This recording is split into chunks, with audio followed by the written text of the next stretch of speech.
It's in the sun and it's in the stars. Now a number of startups are trying to create nuclear fusion here on Earth. This episode takes you behind one of the companies edging closer to abundant energy. This is like humans discovering fire again. That is effectively energy utopia, right? It is clean, abundant, affordable energy. And that will unlock huge business applications, but also really good societal outcomes. Families won't worry about continuing to pay the power bill to keep their houses warm.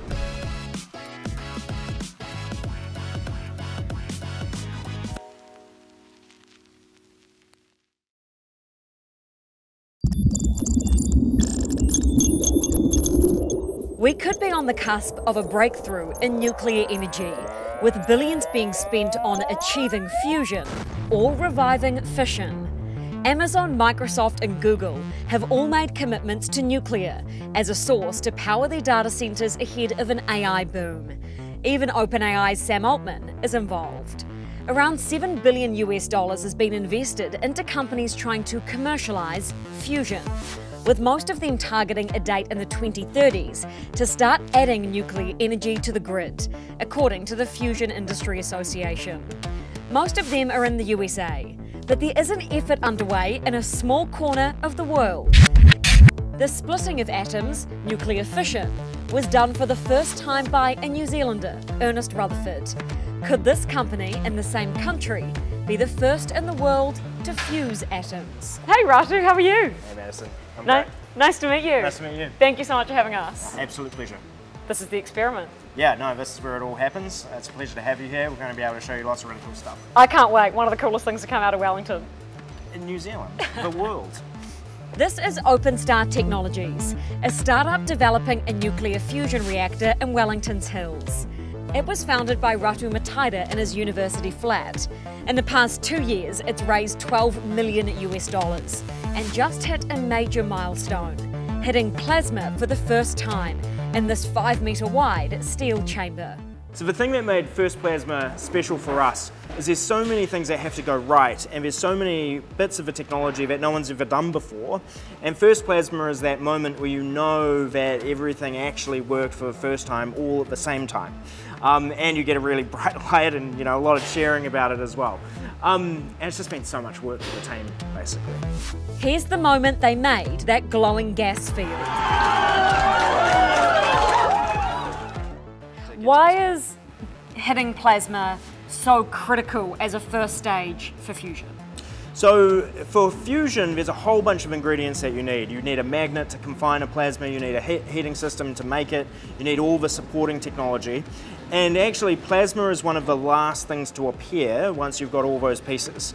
And so a lot of what you would see in a real fusion machine is actually right in front of you, just at some smaller scale and like lower performance because it's a prototype. But getting that plasma shows that we can connect all the pieces, and that the next step is to increase the power, make a more powerful magnet, make a bigger chamber, a better chamber, and actually start driving fusion performance. So this is what will be the beginning of a fusion reactor? Its descendants will be, yes. So the next machine that we build will actually make fusion reactions, and that will be the headline. And then the machine after that will make so many fusion reactions you might actually be able to do something useful with it. This is the next working prototype they're developing. Another magnet to make the dipole levitate. This is actually one of the smaller magnets at OpenStar. We call it the top magnet. When we designed this machine, we have a really powerful magnet in the center of the machine in our big chamber. And that magnet is the one that has to levitate. But why does it levitate? We use another magnet on top that actually provides that force. And so this is the top magnet, it goes on top, it lifts the other one up, and allows us to disconnect everything and confine the plasma. And that's a levitated dipole, because and that's it's a levitated dipole, and this does the levitate, well, yeah, the lifting. So this is like New Zealand's LK99 superconductor. No, let's not taint anything like that. So this is... But it's a, if that actually did happen, this is kind of it, right? This is the real deal. So all the hype around something like LK99 was all really about the promise of superconductors. This is a superconducting coil made out of materials that you can procure today in the quantities to be useful, like we can actually build things. And we have to make it cold for it to work, but we can engineer around that. We don't have to wait for room temperature superconductivity like LK99 for this to be useful and applicable. And tell me why levitation is so critical. It's because it's so hot it can't be touched, right? Yeah, so this particular design is really inspired by how planets confine plasma. So there's a plasma above our head right now, but the highest energy particles hit the poles, and we call that the aurora australis and the aurora borealis. So it's very pretty, but that's that plasma cooling down. So in order to stop that, we have to have a magnet with a hole in the middle so that the plasma can keep going around without touching anything. But if you try to grab onto that magnet, if you have any kind of connection, plasma will hit the connection. Right. And that sounds bad for the connection, but it's also very bad for the plasma.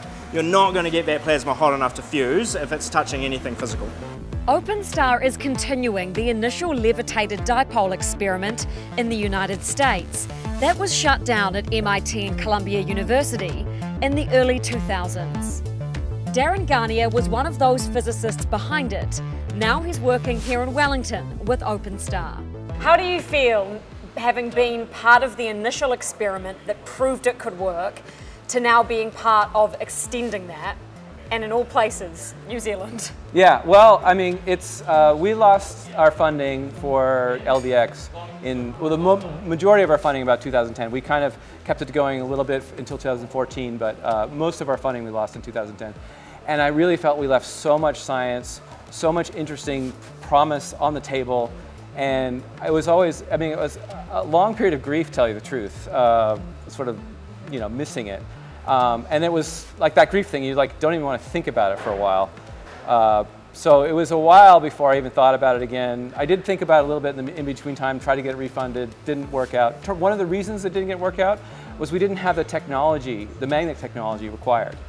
And in fact, so I actually, in 2017, asked the US Department of Energy for more money, but they said, actually the magnet technology you're asking for doesn't exist, and we don't like the risk of funding you to do this plasma science even because the magnets aren't there. So what happened was Ratu, OpenStar called me and they said, hey, we've been developing this magnet technology. And I said, oh, you mean the stuff I've been waiting for all this time? And you've got it? Let's go. Yeah, so that's how, so it was like, oh, Wellington, yeah, no problem. I mean, you've developed it here, and I'm like so happy to join. And it's like, you know, absolutely, it was all this stuff I wanted to do. It was sitting on the table, waiting for New Zealand to come up with the magnet technology for us to do it. But they're not the only company chasing fusion. So how does OpenStar stack up against the competition worldwide? What makes you think that you can solve this and be first from New Zealand? So I'll say the humble thing first. I mean, we're picking up a technology that is less mature than some of those other approaches. That amount of money that's been thrown into tokamaks and stellarators and mirrors and all sorts of things has driven a level of understanding and development that we do need to compete with. We need to catch up to it. The thing that makes us really excited about this machine is that it's actually surprisingly easy to put together once you solve some like key challenges. And once you can start putting it together, you realize you can do it quickly. And so from actually getting funded to building this machine, it took us about 2 years to turn it on for the first time. And in the world of fusion, that's at least double the speed, if not more, depending on what kind of project you look at. And I'll give you another example. These machines are basically big magnets, and they hold on to that plasma using magnetic field. And if you build a tokamak, and you've designed the magnets, you've built them, you've turned it on, and then one of your engineers has a clever way of improving the field by 30%, you're going to have to build a new tokamak, right? And you're going to spend 3-5 years arguing to build it, and then you're going to spend 5 or 10 years building it. So the iteration cycle is like 15 years easily. Whereas with a dipole, if one of my engineers has an idea to build a new magnet, we build it and then we can swap it with the magnet that's inside the chamber. And test it straight away. And test it straight away. So it literally takes us, once that new magnet is ready, it takes us about a week to do the swap over, and then we can start getting the results of whatever that improvement is. And so whilst the dipole that we're working on is behind, our ability to catch up, we think, will mean that we can actually overtake and make a meaningful contribution to trying to solve fusion energy. What is currently solved and still unsolved? So nuclear fusion as a whole, what we know is that if you heat these particles hot enough, so atoms, nuclei, you can heat them hot enough to actually fuse together and release energy. So when we think about all the numbers that are involved with that part of a process, that has been solved for a very long time. The part that's unsolved is how do you get them that hot in the first place in a way that's actually economic and manageable. So what are you here at OpenStar trying to solve in that puzzle? So it always comes down to how do you hold on to this superheated gas, which ends up being a plasma, and there's different ways of holding on to a plasma. So we have a particular approach here called the levitated dipole. We think we're the only team in the world really working on this for fusion. And it has a lot of advantages for holding on to that plasma that should allow us to get it hot, but also do it in a much more economic fashion.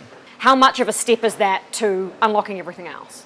So if we were to look back in 1,000 years at what we're doing today, this is like humans discovering fire again. And so just like we made a little fire pit one day and we all kind of gathered around it, we eventually learned how to build power plants and jet turbines and really manipulate fire. Plasma is our version of fire, but for doing fusion. What's your timeline for nuclear? When do we start creating and adding nuclear energy to the grid, not just here, but anywhere or everywhere in the world? Most people think it's 2030s. Is that actually realistic, Ratu? You have to be ambitious about these things. Otherwise, we've actually seen what happens when these projects give themselves too much space and too much time to do it. They won't hit 2050, they'll just never finish, right? And so you can make arguments about whether or not we'll set an ambitious goal and it will push back and we'll miss it. But at the end of the day, the thing that gets us excited here at OpenStar and a lot of the other companies is that we actually have a chance of contributing to solving the climate crisis. And so that means that the first reactor really probably needs to turn on in the 2030s, because then we still need to build thousands more of them to actually decarbonize the grid. And so a lot of people think that there's a scientific challenge getting to break even first, but then there's a huge industrial challenge actually building out these machines afterwards. What does end adoption of nuclear look like in your mind? Is it small nuclear reactors everywhere because that would be perhaps more commercially viable, or is this industrial scale type stuff that governments control? So for fusion, it does end up depending on the different type of reactor you're looking at. And so you could end up in that utility scale, replacing coal-fired power plants, hundreds of megawatts up to a gigawatt. But actually from a commercial perspective, really what you're hoping for is the smallest viable machine that you can find a market for. That just keeps the capitalization risk under control and allows the iteration driven by revenue to allow you to keep scaling machines and building better and better ones as time moves on. So actually I don't think it's too much about the end state. The end state is some kind of energy utopia and I'm looking forward to it. But actually it's like, what's that first machine we're going to build that people find useful? That's probably like a 50 megawatt electric machine that is probably powering a data center. That is effectively energy utopia, right? Mm-hmm. It is clean, abundant, affordable energy forever.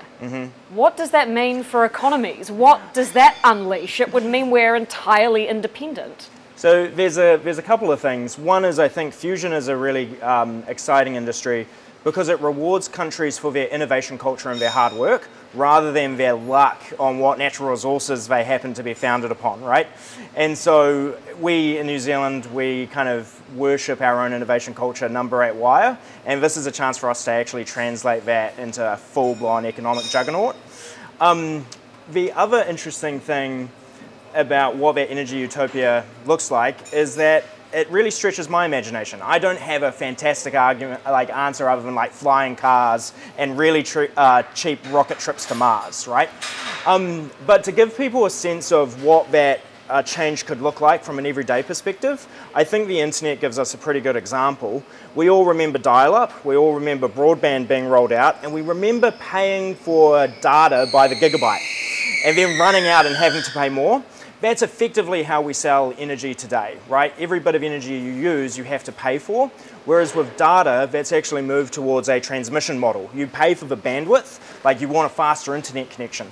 And so we think that you could probably achieve the same thing with energy, which is, yeah, you pay for a connection. If you're running a factory, you're going to pay for a bigger connection, but the amount of energy that you use is no longer the driving force of the economics. And that will unlock huge business applications, but also really good societal outcomes. Families won't worry about continuing to pay the power bill to keep their houses warm. All of that infrastructure already exists, it's just the power's too expensive today. So there's not only primary use cases in your mind, but certainly secondary use cases as well. Absolutely. And that's probably, actually, we talked about that MVP in terms of electricity, but really the true MVP for fusion is probably a different application. One really exciting one is medical isotopes, for example. So if you go to a hospital and you need to get like a PET scan or a CAT scan, you're ingesting some kind of substance that's a little bit radioactive, and that allows doctors to see where that substance went and find either tumors or abnormalities in your body. And those substances come from a supply chain that will collapse by 2035. And we don't, as a society, have a good replacement for that. So modern medicine has been adopting these techniques to great success. It's a multi-billion-dollar per annum industry. We're going to run out of supply in 2035. Populations are getting older and wealthier, so the demand is absolutely there. And we think smaller fusion reactors are probably a great source of those materials. So that's probably the most immediate market that we're looking for. That's kind of adjacent to power. You mentioned something interesting in one of your earlier answers about how abundant energy from fusion would mean that we are no longer reliant on resources like oil, like coal, things that are resources that we currently pull up out of the ground. If that is our future for energy, that disrupts the world order as we know it. Like, do you recognize that that is the possibility of what you're doing here? Yeah, I think the challenge that we have in front of us, if we do nothing, the world order will be disrupted, right? Climate change is an existential threat for humanity that needs to be solved. And I think even countries that produce the existing kind of energy sources like oil and gas and coal, they do recognize this in the long run. And be it a company or a nation state, often the point of view is we're not in the oil business, we're in the energy business. And whatever form energy takes, you know, for humanity, that's the business we want to be in. And so you do see existing fossil fuel industry investing in new energy technologies. Now you can get into an argument about whether or not that's greenwashing, whether or not they believe those technologies will be successful. But we at a company like OpenStar, all we can dedicate ourselves to is actually trying to solve the problem that's in front of us. In 2010, Stephen Hawking said fusion could provide an inexhaustible supply of energy without pollution or global warming. It's considered to be clean, cheap, efficient, and endless. Yet its nuclear association is often unappealing, for reasons history can explain. And this is smoke that towered and mushroomed August 6, 1945, over the atomized remains of Hiroshima. When a New Zealander split the atom, history now tells us how that ended up when it became uncontrolled. What is the potential risk of what we're talking about here? Could this lead to devastation and destruction if it falls into the wrong hands again? So there are risks, probably on two aspects to talk about the risk. One is from a local risk. So if you've built one of these machines, is it safe to have in your backyard? And I think that's something that people really care about, and rightfully so. Fusion, why we're so excited about it is, while there are risks, we're confident that they can be managed in the same way we manage other industrial risks. So a fusion power plant should really be no more dangerous than a chemical plant or a big manufacturing facility. It's big voltages, it's big machines, it's things that can go pop if they're not handled properly. And humans can do this. We know we can make that work because our whole modern world depends on that. And traditional nuclear, so nuclear fission, takes it a step beyond that. If you look at the cleanup cost for Fukushima Daiichi, that will cost the Japanese taxpayer $250 billion over the course of that project. That's not something you can get insurance for, and not something that we expect to be necessary for fusion machines. In terms of communicating that safety, like, my commitment is just to be as open and honest with people and share their concerns and show how we're going to manage those. So that's one aspect. The second aspect is is this a pathway to global apocalypse? And I think pretty clearly no, and there's a really good example of this. ITER, that big gargantuan project I spoke about, is a collaboration between Russia, China, the EU, Japan, the United States. And these are all entities or countries that don't necessarily like each other all the time.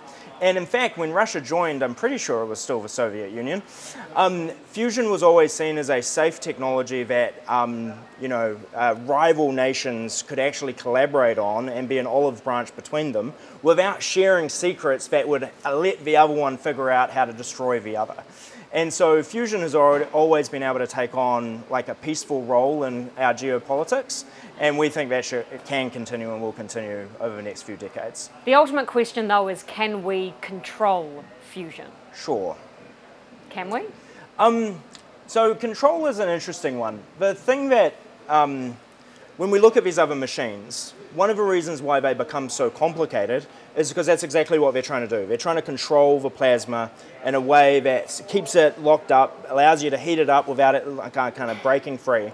And that's actually the one thing that we wanted to avoid the most. And we think we have the only method for confining a plasma using a magnet that doesn't have that particular problem.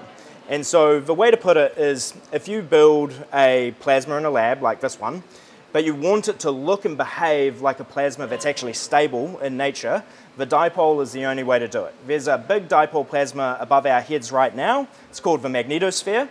And that magnetosphere captures particles that come from the sun. And really importantly, if that magnetosphere wasn't there, that solar wind would have wiped out the atmosphere millions of years ago, if not billions of years ago, and there wouldn't be life on Earth. So we already owe our existence to magnetospheres and controlling plasmas, and so we're just trying to do that in a lab and take advantage of that stability. What makes you think that countries would take on fusion when they have historically been so against using fission? I think it's hard to argue that fission doesn't have pretty serious challenges from an engineering point of view that have to be managed in a way that makes communities feel safe.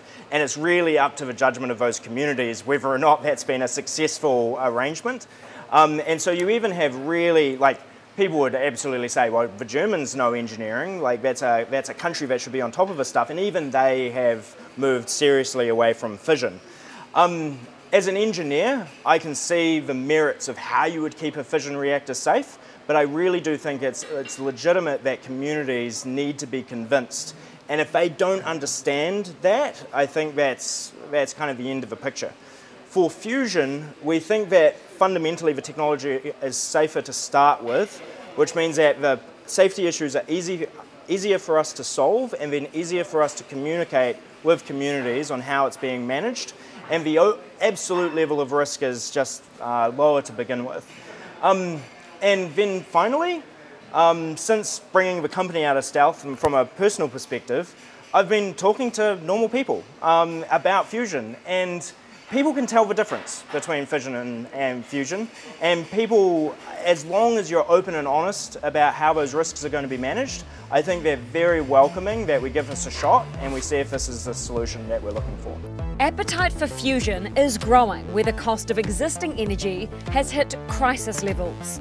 For example, Germany is funding a research effort to construct its first fusion power plant by 2040. But power companies are already spending billions on more renewable energy generation infrastructure, such as wind and solar. I also want to talk to you about renewable generation. Sure. Elon Musk tweeted even this morning saying that he thinks solar will be the biggest addition of electricity generation in the world. Obviously that's what he's doing with Tesla. Is this a bet against Elon Musk? Is this a bet against renewable generation? One of the things that Elon, I think, prides himself on is he backs technologies that are actually very mature, and he doesn't actually like solving technical risk if he can avoid it, right? So solar panels are something that you can now procure in mass, like industry is making those things cheaper and cheaper and cheaper. But ultimately renewables have a really big problem, which is that they're on-supply technologies. They give you the power when they want, not when you want. And the answer to this has traditionally been batteries, that we're going to store the power and then sell it back to people. But the economic model around that, whilst it can enable renewables, is not actually a detriment to something like fusion. So if you build a fusion power plant, it makes a great baseload generator. And that means it can sell you power during the day, but it can also produce power overnight when people don't actually demand that much. And so if you've told me that we've solved the battery problem for renewables, I'm just going to tell you, cool, we'll build a battery pack, we'll charge that overnight with our fusion power, and we'll sell it back into the grid. So our ability to actually compete with renewables as they get cheaper and cheaper should be viable. Batteries are not the killer from that perspective. So you see an energy future where there's fusion and also renewables in the grid? If fusion takes us as far as we think it can, no, it will just be fusion eventually. So it will maybe not in my lifetime, but that's the ultimate. So there's a physical limit on how good you can make a solar panel, right? And we will probably hit that limit within my lifetime. And then there, you're looking at, well, sunlight hits the Earth at about 1 kilowatt per square meter, and you can't do any better than that, other than taking up more and more space. Whereas a fusion reactor can be made better and better and better as we discover new materials and we get better at the engineering. Our ability to produce power in compact, useful units that we can actually plug into society should outpace the diffuse energy source that is our sun. So to sum that up then, the billions of dollars, including in this country, that is being thrown at renewable generation will one day be wasted because fusion's just going to override it all? No, absolutely not. That's ridiculous. Any investment has some time horizon to give you a return, right? And so what I've just talked about is like a multi-decadal, like this is the thing that my kids and grandkids are going to watch happen, right? For now, what we need to do is get as much renewable and clean energy on the grid to displace carbon-emitting energy sources. And renewables are fantastic at that right now. And what's going to happen is that they're going to take up more and more capacity, and then we're going to have this sticky baseload problem that hopefully we can crack fusion in time to then replace out. So I think it's renewables now, then fusion, and then fusion will just make all the renewables we used originally obsolete. The big question is, of course, commercial viability. Even if this experiment works out, will this become a profitable company? So the pathway that we see in building prototypes and timelines is to get to that minimum viable product, and that's probably like an isotope generation machine rather than a power plant. That's addressing a problem in a multi-billion-dollar global market. You've got huge pharmaceutical companies trying to find solutions in that space, and really what we want to show is revenue into the company so that you could potentially pay back investors. But more importantly, if you're building a profitable business, you're not having money go out, you're having money go in to allow you to continue capitalizing and building on it. I mean, Tesla still sucks money in rather than paying it out, and they're a very, large, successful business. With a lot of investment. With a lot of investment. So what's the future for OpenStar? What valuation do you foresee for this business? $1 trillion, $1 billion? Like, what are we looking at? I think it's absolutely $1 trillion market, right? And you do want to capture as much of that as you can. Really, the way that I view it is we have a problem to solve, and I think free markets, investment, building companies is the best mechanism to create a flywheel to make that happen, which means that we need to have a commercial model and we need to be able to show how we're going to get returns, and we need to be pretty hard-nosed about how we're going to capture value. But I don't think OpenStar will literally capture all of it, and there's plenty to go around. I mean, if you look at probably the best example is the global hydrocarbon industry, right? Oil, there's trillions of dollars of invested infrastructure that keeps our modern energy economy working, and all of that needs to be replaced and then owned by someone. Maybe not one person, though hopefully a lot of us, but OpenStar wants to be a huge part of that. I'm excited to watch you do it. Thank you. Thanks so much for having us, Russell. Appreciate it. Cheers.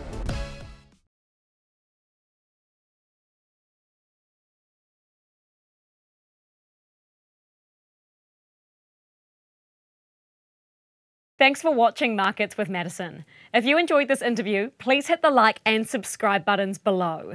I do all of the research for these episodes myself, so your support means a lot.